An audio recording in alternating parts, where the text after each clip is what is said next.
জীবনদায়ী ঔষধের অস্বাভাবিক মূল্য বৃদ্ধির প্রতিবাদে মমতা ব্যানার্জির নির্দেশে বিধায়ক বীণা মণ্ডলের নেতৃত্বে আজ 5ই এপ্রিল প্রতিবাদ সভা অনুষ্ঠিত হচ্ছে ডাকবাংলা পার্শ্বস্থ এলাকায় স্বরূপনগর ব্লক তৃণমূল কংগ্রেস কমিটির উদ্যোগে।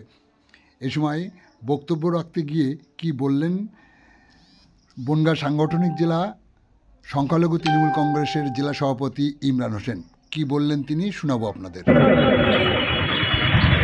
আর বিচার ব্যবস্থার কথা কি বলবো, আজকে আপনারা দেখতে পাচ্ছেন যে সম্প্রতি একটা রায় দিয়েছে দেশের সুপ্রিম কোর্ট। আমরা বিচার ব্যবস্থার প্রতি সম্মান জানিয়ে বলছি।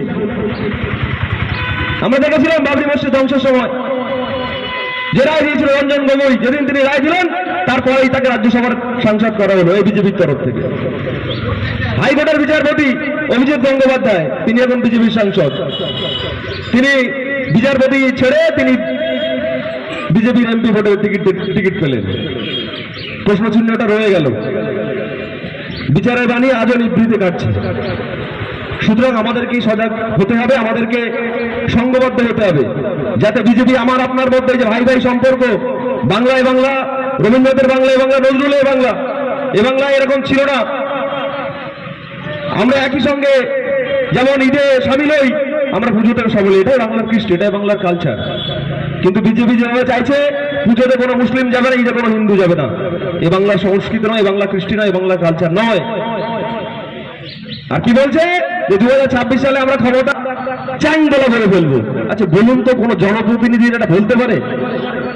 আজকে মমতা বন্দ্যোপাধ্যায়কে সব হিন্দু ভোট দেয়নি, আজকে নরেন্দ্র মোদীকে সব মুসলিম ভোট দেয়নি, কিন্তু নরেন্দ্র মোদী দেশের প্রধানমন্ত্রী, তিনি সবার প্রধানমন্ত্রী। মমতা বন্দ্যোপাধ্যায় তিনি সবার মুখ্যমন্ত্রী। একজন নির্বাচিত জনপ্রতিনিধির মুখে কখনো এরকম ভাষা মানায় না।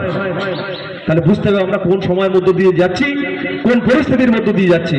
সুতরাং আমাদেরকে দু চোখ কান খোলা রেখে, সামনে বিধানসভা নির্বাচন আসবে, দেখবেন যত নির্বাচন আসবে কাছে তত এই বিজেপি কিন্তু আমার আপনার মধ্যে সাম্প্রদায়িক হানাহানি বিভেদের চেষ্টা করবে। আগামীকাল রামনবমী রয়েছে, সেটা নিয়ে আপনারা সজাগ থাকুন। আমি আমার মুসলিম ভাই বন্ধুদের বলবো, যদি কোনো রকম কোনো বিশেষ কাজ না থাকে আপনারা বাইরে বেরোবেন না, করুন না। কারণ এরা চাইছে এরকম কিছু ঘটুক যেখানে হিন্দু মুসলিম মারামারি করুক, আর আমরা সেই আগুনে রাজনীতির রুটিটা সেঁকবো। বিজেপি কিন্তু সেই তালেই রয়েছে এদের। কারণ বাংলা সংস্কৃতির বাংলা, বাংলা সম্প্রীতির বাংলা। এই বাংলাকে এত সহজে কিন্তু সাম্প্রদায়িকতার ভেদাভেদ দিয়ে বিভাগ করা যাবে না। সুতরাং আপনারা সকলে সেদিকে সজাগ দৃষ্টি রাখুন।